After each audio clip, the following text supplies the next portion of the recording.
Good, good, good, good, good, good, good, good. Good morning. Good morning.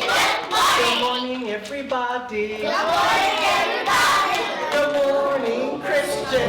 It's not a science, it's an actual art. Good morning, Kimberly. Good morning, Michaela. To be able to teach between 20 and 35 minds. Her name is Aya. It starts with an A. A for At the same time, all day. It's an art. Now this means I need help, friends. What does this mean? I need help, friend. The Astor CUNY-CAT program is a mentoring program for kindergarten, first grade, and second grade teachers. To train teachers to take skill sets that we have because of our theater background and implement it in their classroom teaching. Infusing drama into the lesson. It's a relatively new field, this idea of using theater as a teaching tool. Now, we are listening and seeing if these rules apply to everyone in the community. The idea that our participants have knowledge and that it is an exploration, not just a dictation. Raise your hand if you are a cow. Oh, let me hear your cow sound. Nice cow, cows. Great job. Even though the material is serious and they have to learn it, the way in which we present it doesn't always have to be so serious. we are looking for spaces where we can create joy and excitement in their students while still engaging with the material, and drama is like this wonderful avenue to do that. They love it, they eat it up, they learn more. Two extremes are, I'm the expert, I tell you what, you're the blank slate, be quiet. And on the flip side, we're looking at how do we explore, how do we collaborate. And one of the big theoretical components that fuels the work of CAT is that play and theater can be this fantastic space for learning. 1, 2, 3, high five. 1, 2, 3, high five. There's now using theater in prisons, theater in homeless shelters, corporate organizations. You can practice for life using theater. It doesn't matter where you do it, hence the term now applied theater. We're applying it into non-traditional theater venues. The Creative Arts team is an educational theater company. We're down at CUNY, our office at 31st Street in Manhattan, right by Macy's. When people talk about the Creative Arts team and what it's known for, it's centered on really powerful theater and really powerful processing. And when we say processing, we mean asking probing questions. We're trying to collaborate as educators. We're asking teachers to think critically about their practice. We're asking the students to think critically. If they can articulate what it is they're learning, if they can take ownership of what it is they're learning, the job of teaching is not as hard because you're working collaboratively as opposed to imposing. Tony, you're the greatest helper. How would Tony react to that, hearing his dad say that? And it's so developmentally appropriate for the early childhood. I see my teachers looking for opportunities where they can approach differently to manage their classrooms and work with their students instead of lord over them. And that space of letting go and offering them some agency around their learning process opens up an opportunity for students to show so much more than their teachers might have realized that they had the capability to do.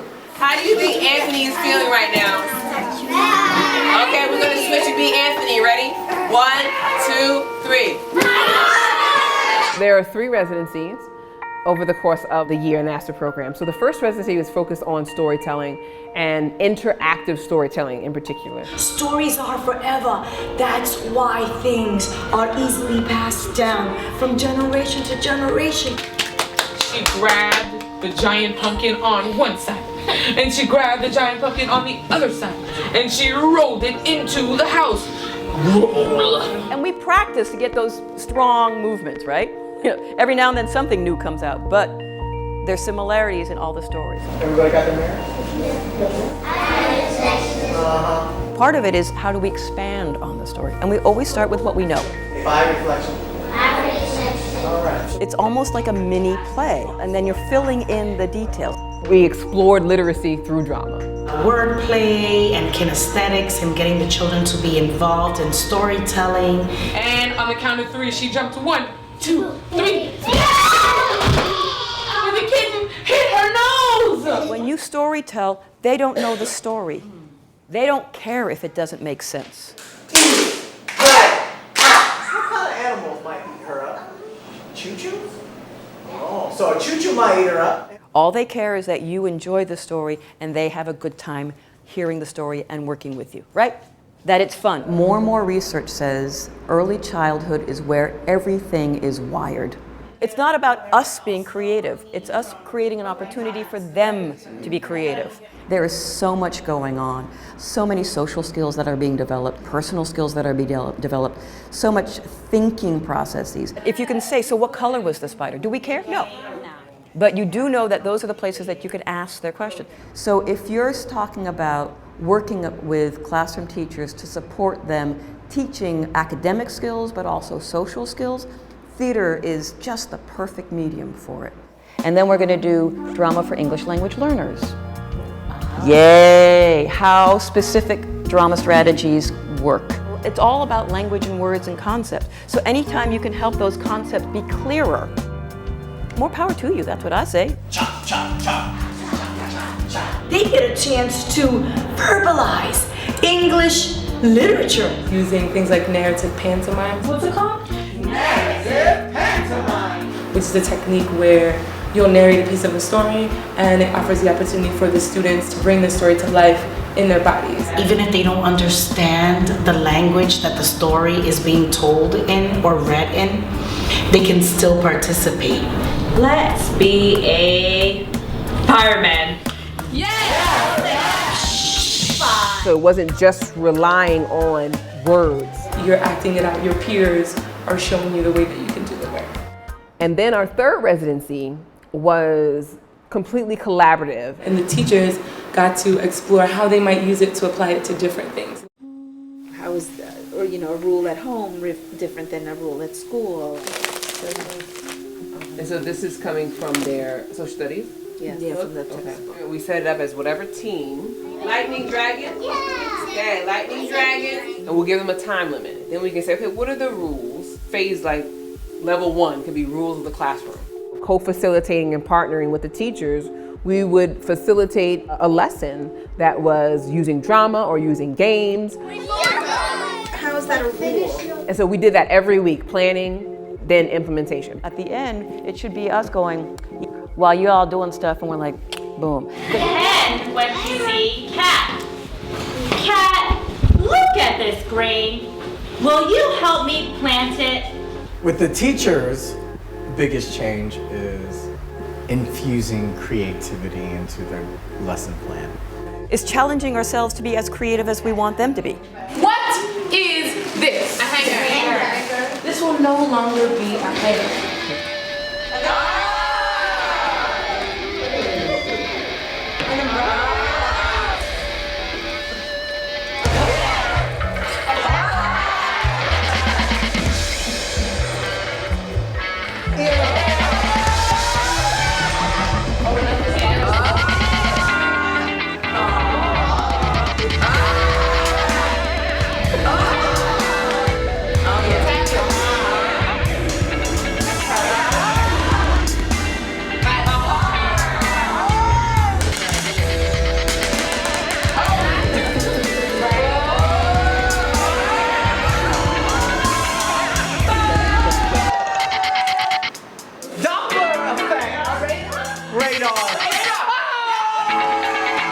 These are skills that we have for the rest of our career. Even if we never have the opportunity to come back, these teachers can use the same games, the same storytelling techniques. They work, and if it works, you use them, you hone them, refine them, and you get better and better at it.